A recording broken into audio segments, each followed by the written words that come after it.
듣고 바로 써먹는 쉬운 인물 이야기 스페인 카탈루냐 바르셀로나의 건축가 가우디 편입니다. 가우디는 어릴 때 대장장이셨던 아버지가 작업하던 모습을 보면서 자랐습니다. 아버지가 평범한 금속을 가공하여 그릇을 만들어내시는 모습을 보고 너무나 신기해했습니다. 그래서 가우디는 어릴 적부터 아버지처럼 무언가를 만드는 사람이 되어야겠다고 마음을 먹고 카탈루냐의 여러 유적지를 다니다가 건축가가 되는 것을 목표로 하였습니다. 가우디는 건축가가 되기 위해 카탈루냐에서 가장 큰 도시인 바르셀로나로 가서 건축대학교에 입학하였습니다.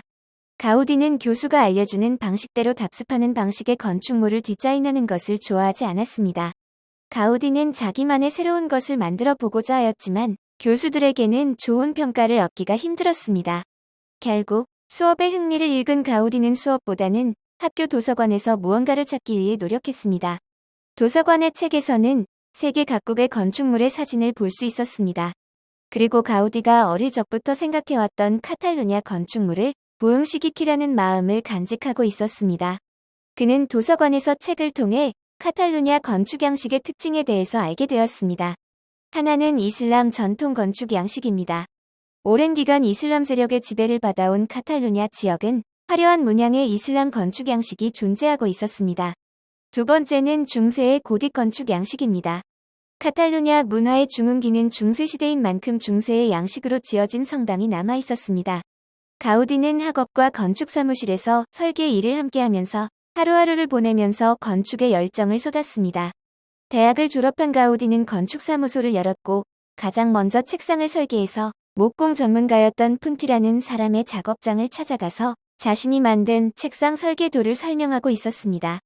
그때 푼티의 작업장에 구리엘이라는 사람이 들어왔고 가우디의 책장 설계도를 보았습니다. 책상은 일반적인 책상과 달리 카탈루냐의 흔한 도마뱀, 다람쥐, 새 등이 장식된 설계도면이었습니다.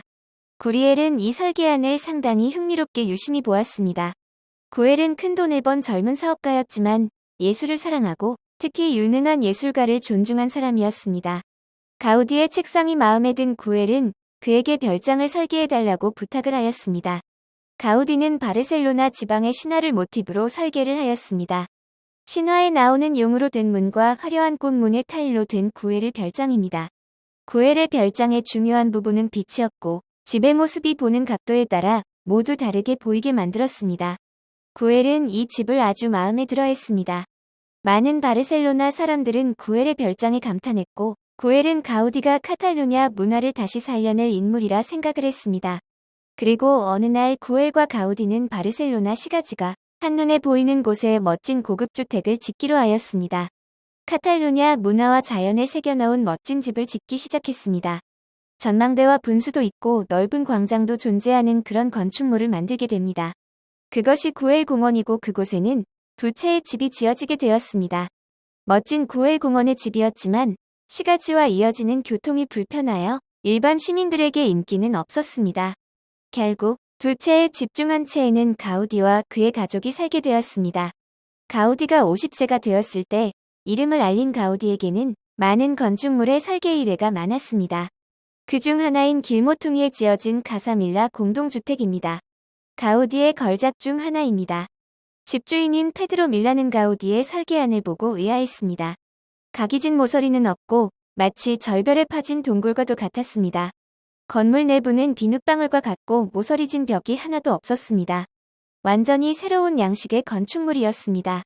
밀라는 다소 걱정스러웠습니다. 여러 우여곡절을 겪은 이 카사밀라 건물은 완공이 되었을 때 마치 도시에 우뚝 서 있는 산과 같았습니다. 많은 바르셀로나 사람들은 특이한 이 건축물을 좋아하게 되었고 바르셀로나의 대표 건축물이자 관광 명소가 되었습니다. 이 카사밀라 건축물 정면 꼭대기에는 후원자 로사리오 부인을 상징하는 장미가 있습니다. 이 장미 조각은 가우디가 직접 조각한 것인데요. 공사인부가 만든 조각상이 가우디의 마음에 들지 않아서였답니다. 그리고 가우디가의 대표작인 사그라다 파밀리아 대성당은 가우디의 대표작이지만 미완성이고 또한 가우디가 처음부터 설계하지 않은 건축물입니다. 이 성당은 보카베아라는 사람이 수도원에서 예수의 가족을 그린 그림을 보고 감동하여 성가족 대성당을 만들기로 하고 1882년에 공사를 시작하였습니다. 하지만 건축가와 의견 충돌로 공사 중에 건축가는 그만두게 되고 가우디가 새롭게 임명되었습니다. 가우디는 역사적인 기념 건축물을 만들고 싶었기 때문에 건축물의 기존 설계도를 수정했습니다. 건물의 가운데에는 높은 탑을 세워 그리스도를 나타내었고 정면에 출입구를 3개를 만들었으며 문 주위에 12개의 탑을 세워 12명의 예수의 제자를 표현했습니다. 가우디는 이 성당을 생전에 마무리하기를 원했지만 공사에 필요한 돈이 부족하여 후원회를 통해 모금된 돈이 모이면 공사를 조금씩 진행했다고 합니다. 그래서 지금까지도 성가족 대성당은 계속 공사가 이어지고 있으며 2026년 7월에 완공이 될 예정입니다. 가우디 사망 100주년이 되는 해입니다. 공사가 진행 중인 파밀리아 대성당은 매년 300만 명이 찾는 바르셀로나의 대표적인 관광 명소가 되고 있습니다. 가우디는 파밀리아 대성당을 완성하지 못한 채 74세의 나이로 1926년에 생을 마감하였습니다. 대성당을 설계하고 공사를 진행하면서 간절히 이 건축물을 완공하는 것에 몰두한 가우디는 모든 것을 성당을 짓는 데 여생을 보냈습니다. 가우디는 결혼하지 못하고 혼자 살았습니다.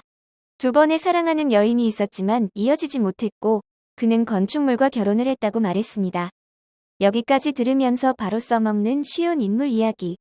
천재 건축가 가우디 편이었습니다.